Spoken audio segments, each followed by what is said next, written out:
Hey everybody, what is going on? HexLex here. I got another Master Duel video for you. It's Monday, which means it's once again time for one of our viewer specials. For those who have never seen a viewer special before, this is where I like to show off replays from not myself for once, but you all, the viewers. We do this every week, once a week on Mondays, and it's good fun. I really like doing this to give you all a bit of time in the spotlight, and of course to show off some decks that I don't normally get around to playing myself. And we've got a couple of those lined up for today's video. To start off though, if you are interested in submitting a replay for the viewer special, then there's a couple of different ways you can do that. You can either leave it in the comment section of this YouTube video down below, or if you would like to click the description below, you'll find a link to my Discord. And on my Discord, I have a channel dedicated to viewer special submissions. And you can not only, of course, submit your replay there, but you can also join in the conversation. We're always talking about the game, just kind of hanging out in general, looking at new decks, talking about new cards coming out, especially with the ban lists and Kashira stuff around the corner. We've been doing a lot of theorizing over there. So if you'd like to join in the conversation and or submit your replay, again, you can do so in the Discord link in the description below. Or if you just like to submit your replay in the comments below, that's fine too. There are a few bits of information that I'll need from you in order to feature your replay. The main one is going to be your 9-digit player ID. Of course, you want to make sure that your replays are also saved publicly. If they're not, then I'm not able to view them. On top of that, it's definitely helpful if you have multiple replays saved to share like the date and time or the name of the person you played against, just so that I can know to look at that one game specifically.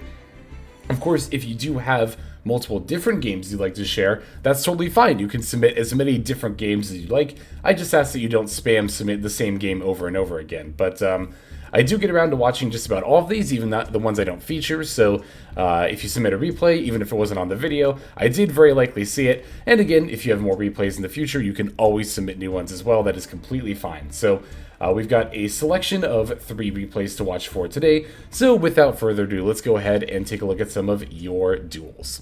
Alrighty, our first replay for today comes to us. Oh, I have the stat expression because I still have my my facial expressions for my model tied to my number keys here. Fun facts. But anyway, Runic is going to have our first replay for today's video. They are playing Lunalight TEARLAMENT, which is a deck I've been quite curious about for a while now. Lunalights in general seem like a really cool archetype that I just don't know that much about, so definitely down to watch them play here. I believe it is this replay.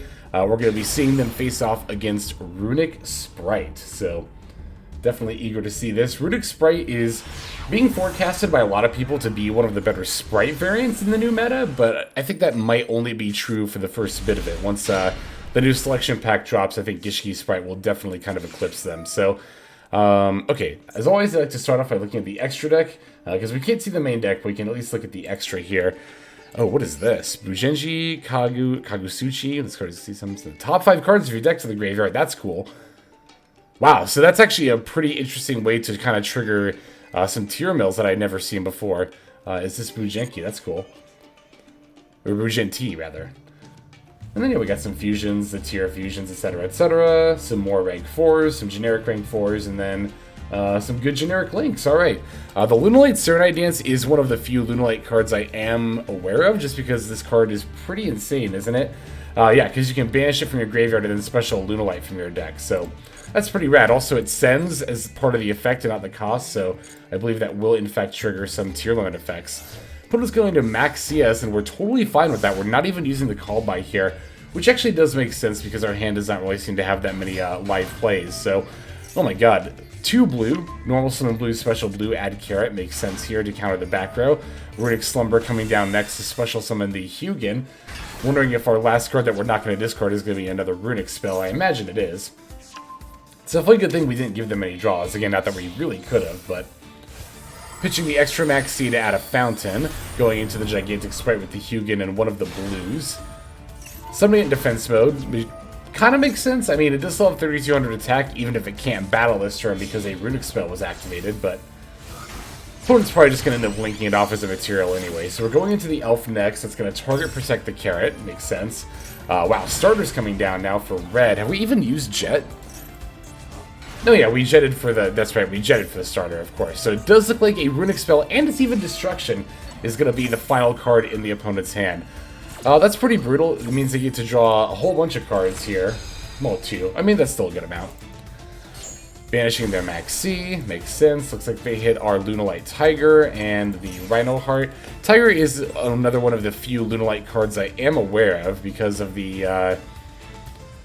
the effect to special summon... No, sorry, what's trigger? Got it. Okay, so it can summon Lunalight monsters from the graveyard multiple ways. Apparently I wasn't as aware of it as I thought I was. It's also the Kaleido Chick? Wait, what effect was that activated? Oh, sent to the graveyard, I see. Yeah, the Lunalight cards, again, I'm just, like, not super familiar with them. I know, funnily enough, despite being a fusion-based archetype, they're actually really good at making rank 4s. You can definitely see how that's the case. Opponent's got a fully loaded sprite board, the red and the carrot, alongside the fountain and whatever they drew off of it. Interesting that our opponent didn't try to summon, like, an IP or anything like that.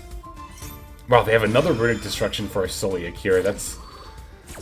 I mean, I was gonna say it's pretty brutal, but it's actually not that bad. All it does is allow them to search off the jet, which won't matter here, and then we get to actually use Soliac's effect to get a search here, which might have even been better than the negate, honestly. Alright, Kikolos coming down. It sucks. It just sucks knowing that after you summon Kikolos, you only have one more fusion summon left. It's so brutal. Someone, I think, on a... I don't think it was in the Discord. I think this was actually a YouTube comment on like my ban list video, was talking about how the Merly ban was especially brutal, you know, obviously only having 2 fusion summons per turn, mostly because after you summon Kikolos, like, you only have one more fusion summon after that. And especially on, like, follow-up turns, that's not enough, and that's a very, very true statement. Ooh, we get Heartbeat here to take out the fountain. Really more, I'm guessing, to proc the carrot here. Or bait the carrot, rather. Because this Lunalight Perfume is an extender, right? Yeah, it summons a Lunalight from the yard, so that's going to get back our yellow Martin? Martin, yeah. Alright, sending the Serenade Dance to get the Tiger. Now, Serenade Dance gets to activate. Sending the Rhino Heart to summon the Kaleido Chick. Kaleido Chick sending another yellow Martin.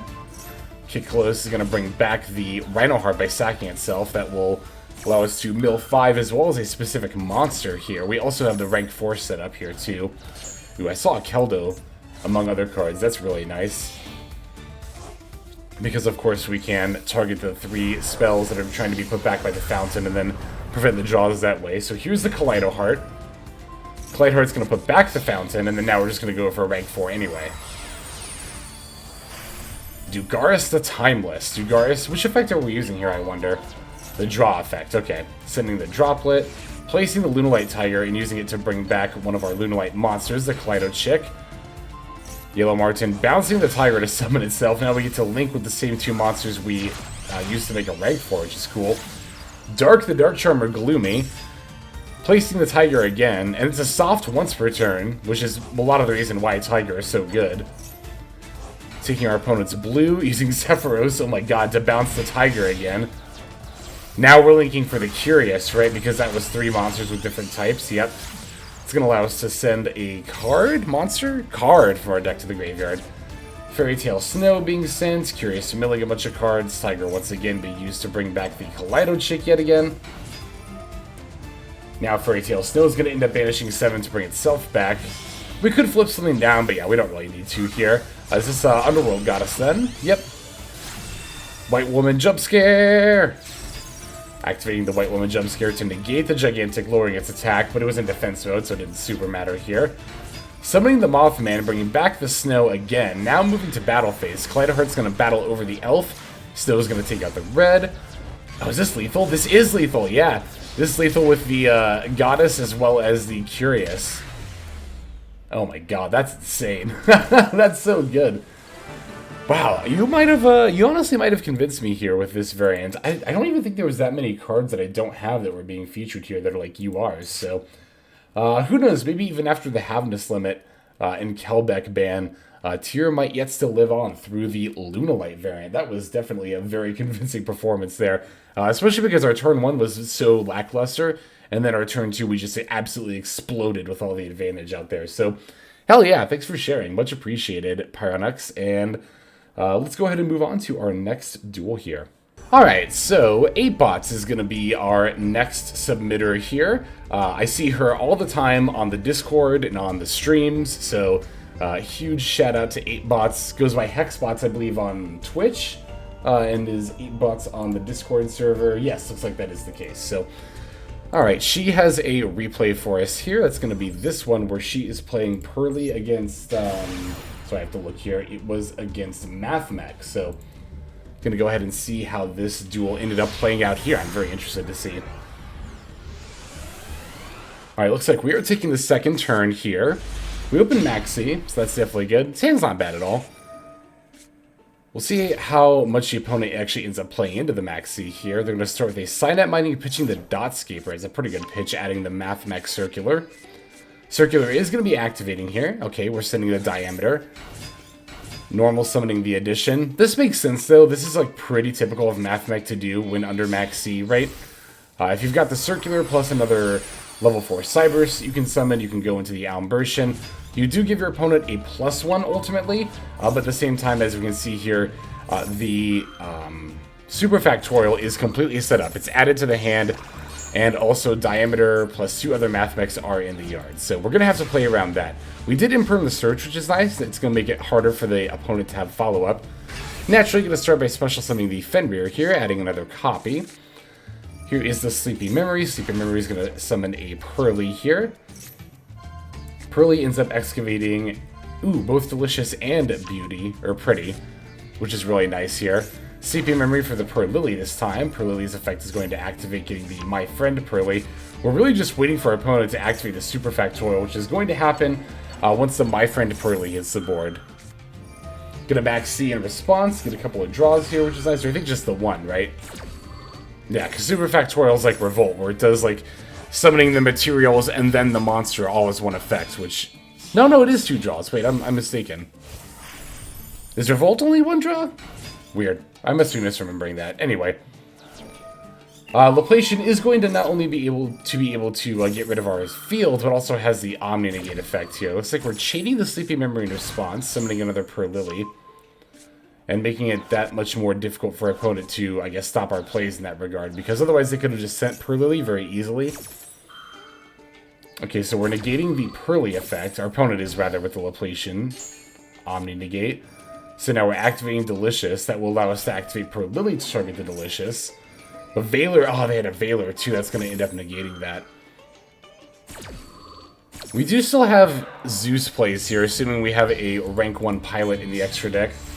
I was going to say, there's no way we don't. Either a Symbol Nightingale most often, or sometimes Slacker Magician. But a Symbol Nightingale, great pilot, because she can just attack directly, and we don't have to worry about taking damage or anything like that. So Downward Magician, of course, and then the Zeus with the follow-up. And yeah, now we get to kind of put our opponent in top deck mode. Granted, we're kind of there as well, but at the same time, that's totally fine, honestly. Yeah, I'm just going to use the board wipe now and then pass over to the opponent.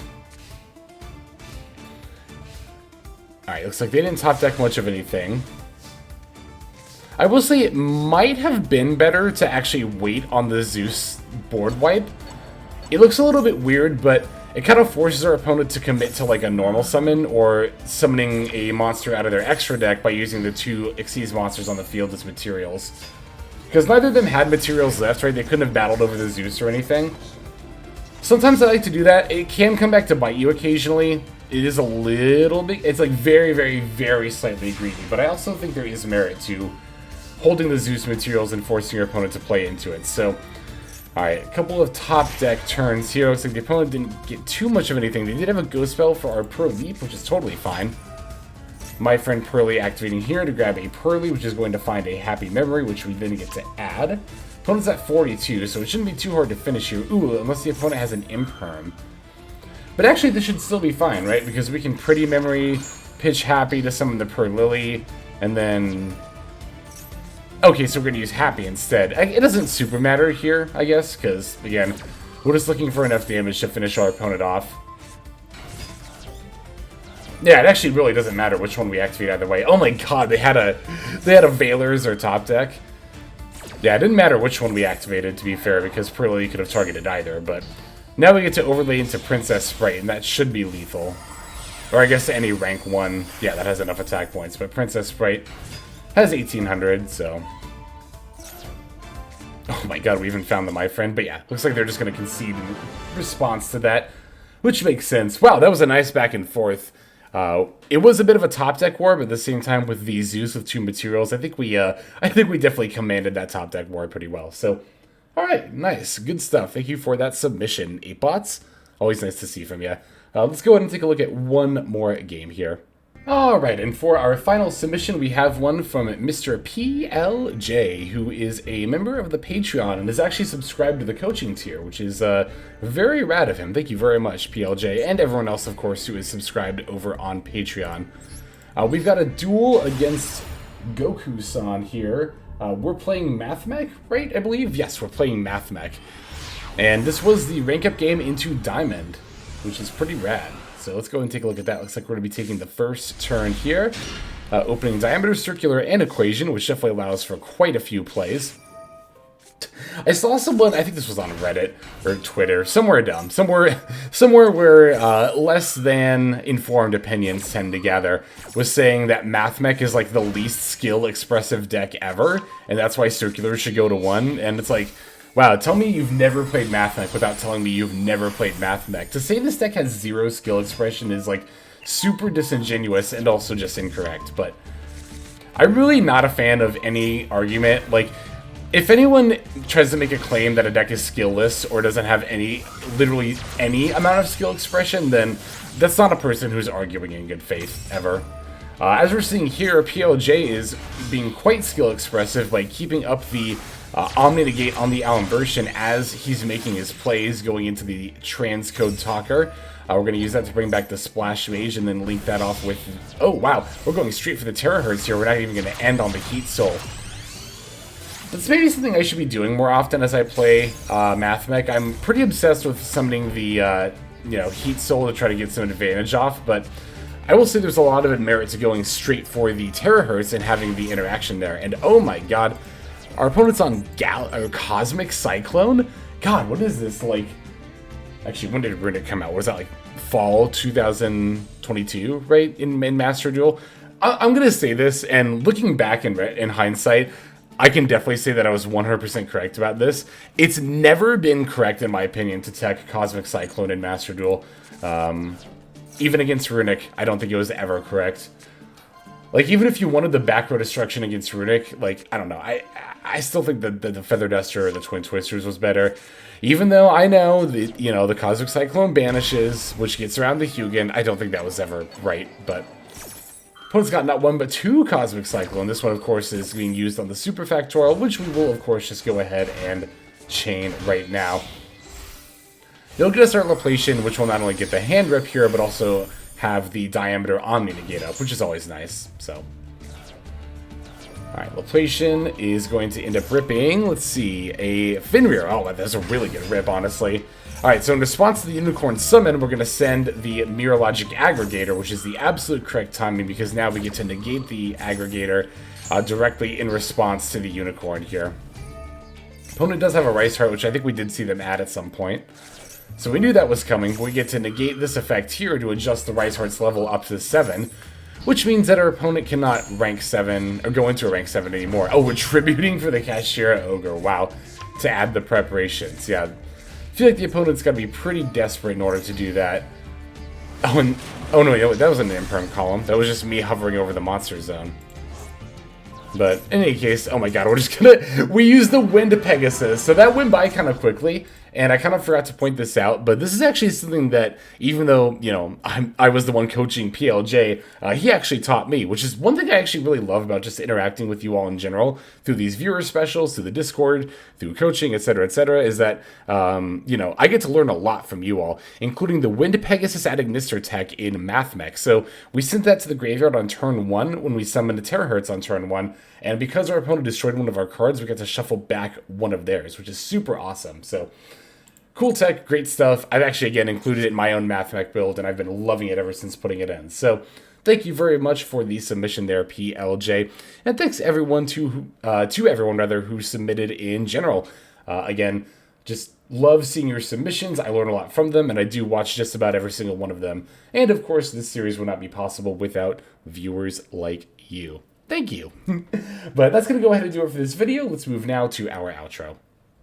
Alright everybody, that's going to do it for this video. Thank you for watching all the way to the very end. That means a whole lot to me, and it's also a fantastic way to support the channel. And if you're interested in supporting the channel in other ways besides YouTube, there are plenty of ways to do that. If you check out the description below, you'll find a bunch of links down there. One of them goes to my Patreon. You're actually seeing the names of everyone subscribed to the Patreon on the screen right now. So if you're interested in getting your name in the credits here at the end, if you want to see more daily Master Duel content, or if you're interested in one-on-one private coaching sessions, I offer all of that on Patreon. I also stream live on Twitch. Feel free to go ahead and click that link and follow and or subscribe there. I also have the Discord community, if you want to follow that link, where hundreds of duelists have already signed up. Free to join, and you can just come hang out, talk about the game, and chill in general. Final link that's going to be in the description is my Twitter. You can follow that if you want some more notifications of what's happening with the channel. So, all in all, thank you all so much for watching, and I hope you have a fantastic day.